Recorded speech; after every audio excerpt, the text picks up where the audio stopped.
Now, I will focus very briefly on the second section of the book, which looks closely at Ayodhya and the resurgence of the Ram temple issue in the post-independence period. Now, this section, which is part 2 of the book, which is very, very fascinating and very interesting, focuses on developments after 1947, and in that crucial period between 1947 and 1948, and then, of course, the 1980s, that were responsible for launching Ayodhya to the center stage. Now, I'm really sorry to change the register from these two very lovely historical interpretations that we've heard from Professor Thapar and Professor Chakravarti to the unlovely, from the lovely historical interpretations to the unlovely politics of Ayodhya. What I think is, again, now Valay Singh's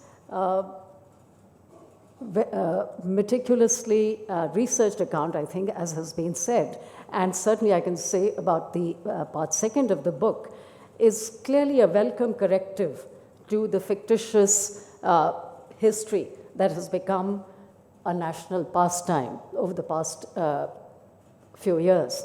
Now, I think its greatest contribution is the rich evidence it presents on the history, culture, tradition, and politics associated with the Ayodhya movement and the Ayodhya dispute.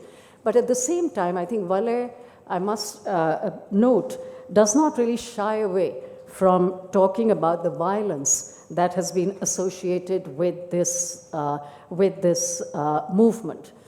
Now, Valay says in the book, and I think probably it's been pointed out perhaps even today, that this book is not about the Ayodhya dispute, which to some extent is true, but I should think that his interest in this subject must doubtless have been triggered by the dispute and the events leading to the demolition of the Babri Masjid and the aftermath, because after all it is the Ayodhya dispute which has to some extent facilitated the rise of the right in electoral politics.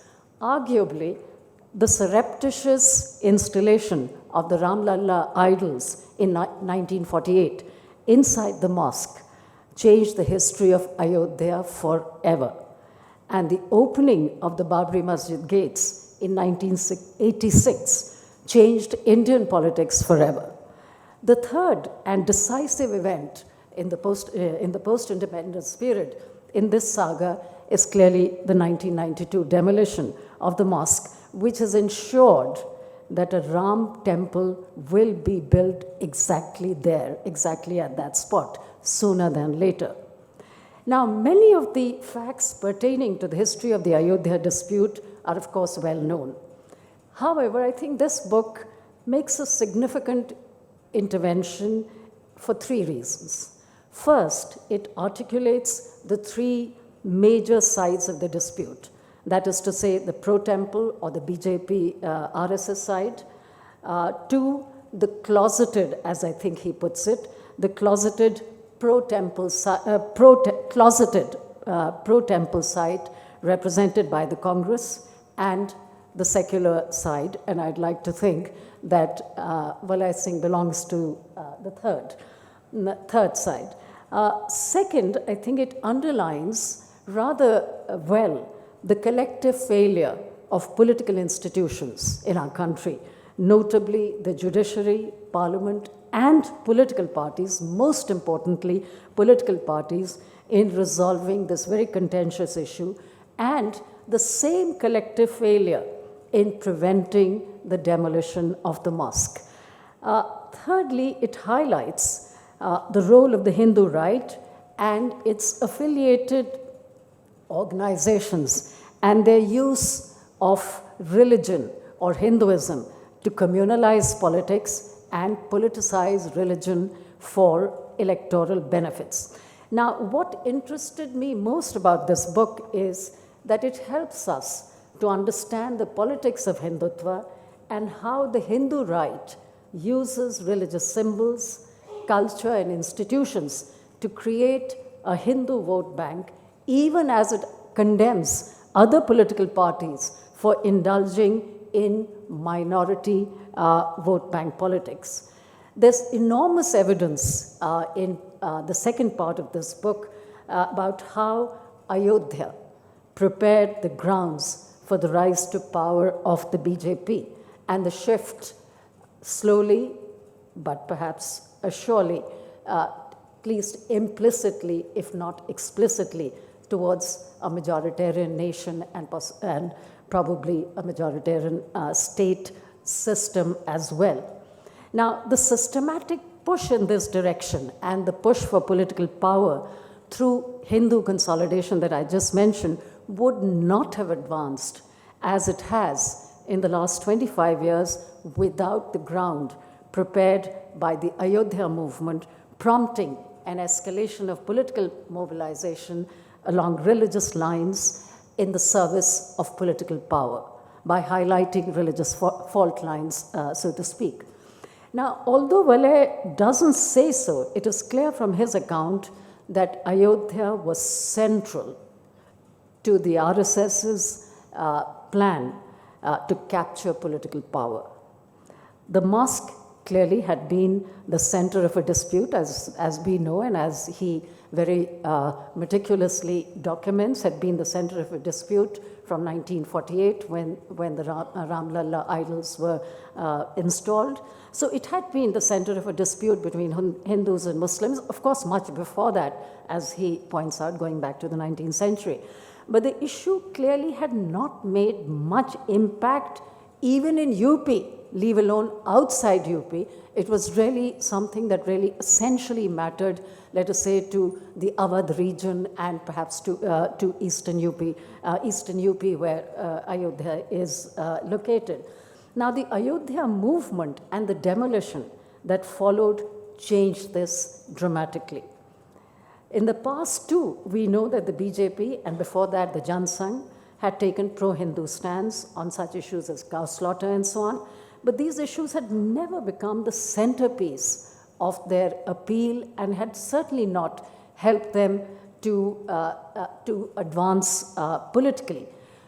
After Ayodhya, the BJP clearly made, within quote, Hindu issues the centerpiece of their strategy, because politically it opened up the prospect of changing both the ideological discourse and institutional politics in favor of a majoritarian idea of India as a Hindu nation, quite contrary to the pluralist, non-parochial idea of India that we all love and that we are all committed to.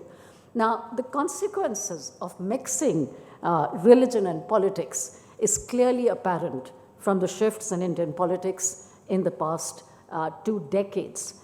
And this political movement, that is to say, the Ayodhya movement and the politics surrounding it, was designed to assert the supremacy and importance of the Hindu majority, and it is this which has resulted in a rupture in Indian politics, and it underlined for the first time the mobilization of religious identities in shaping the politics of religious nationalism and the growing importance of the majority sentiment in public affairs and the systematic way in which this has been given priority. Now, clearly, and I think this book really, in a sense, helps us to understand this, is that the growth in, although he doesn't say so, and this is my interpretation of his rather wonderful account, and that is that the growth and expansion of the BJP has clearly resulted in normalizing and mainstreaming of religious nationalism. And the whole notion of majority rule and this conflation of majority rule, which is numerical support for a party, with majoritarianism, all this has really helped in a restructuring of the Indian polity and obviously in the creation of a more authoritarian political system. And this has meant, And this has been, in a sense, not a direct, but surely a consequence. A consequence of this has been a narrowing of democracy, replacement of civic nationalism with religious nationalism, and above all, a decline of mutual respect and tolerance for each other. Now, the new deference to Hindu sensibilities that we now witness, and we have been witnessing it, especially ever since the start of the 2019 election, not to say that it was not visible or present in 2014, but in 2019 it's in your face. So the new deference to Hindu sensibilities in the public sphere and the state system is one aspect of this dramatic change facilitated by the Ayodhya movement, while the other, equally significant, is the subordination and subjugation of minorities. I believe perhaps one of the most startling aspects of the 2014 Lok Sabha election was that there was not a single Muslim among the 80 members of parliament that UP elected to the Lok Sabha. The BJP won, as we know, 73 out of 73, which includes its two seats of its allies, out of the 80 seats in UP. And it was this UP tally that decisively catapulted the present Prime Minister to power in Delhi. Again in 2017, 3 years later, the BJP won a landslide, a much bigger majority, in a 3/4 majority in the UP Assembly, and it did not have a single Muslim MLA. What does this tell us? In a sense, all of this is related to the story that we are talking about, because effectively BJP could now confidently send out a signal that it can win elections without minority, or more specifically Muslim support, because it had succeeded in creating a Hindu vote bank, or if you will, Hindu consolidation, which stands validated and was revalidated validated in the 2014 Lok Sabha elections and revalidated, if you will, in the UP Assembly elections in 2017. However, and I conclude with this, the good news is that religious nationalism spawned by Ayodhya is an influential ideology principally in North India. And we must not lose sight of this, and mainly in UP. Secondly, even in UP, Ayodhya was not an important issue in the 2017 Assembly elections. And of course, we can discuss this. There are very many reasons why it was not an important issue in 2017 and is possibly not as yet an important issue in this election. Although, of course, it remains alive as a polarizing issue. Thirdly, and this is very important and a point which Valay, I think, very nicely emphasizes, and that is that it hasn't really managed to break local harmony.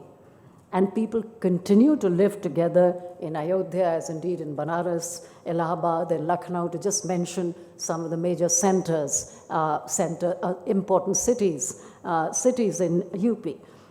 In other words, to this day, communal divisions and differences are not spontaneous. They are, after all these decades, these differences are politically constructed, as I said, in the service of political power. Fourth, and a point again that Valay very correctly notes, and that is that the RSS speaks the language of religion and Hindu pride to fuel religious fervor. But as he points out, it has failed to create Hindu unity. And I think we must underline this. It has failed to create Hindu unity. Why? Because it has failed to cross the barriers of caste. Finally, and most importantly, I think, RSS power, it's clear from this book, well, let me not call it RSS power, let me say hindutva power or BJP power, and yes, of course, RSS power as well, rests entirely on the politicization of Hinduism. If we take religion out of the equation, BJP's influence diminishes very considerably. And the interesting thing then is that despite the covert use of religion in 2014, and one might say overt use of religion in 2019, its share of vote in 2014, when the party won such a significant, such a spectacular victory, was 31% of the total votes polled. Now, it's passé in our first post-electoral system. It's passé to focus on the winning party's vote share. And it is always said, well, other parties also weren't getting, after all, 50% of the vote, and so on and so forth. So why say that only the BJP has won 31%? But I think it is important to point this out, one, because the translation of votes and seats is very significantly different in this case. But more importantly, I think when a victorious party claiming to speak for the majority pushes a divisive agenda designed to subvert the very basis of our nation, it is something worth emphasizing again and again, that 69% of Indians, and it is to the credit, and it is to our credit, so to speak, did not vote for the RSS BJP. No doubt, the RSS is well entrenched in North India, particularly in UP, but in the shifting sands of Indian politics and UP politics, which has been witness to some of the most momentous changes and movements in the last 100 years, this too will change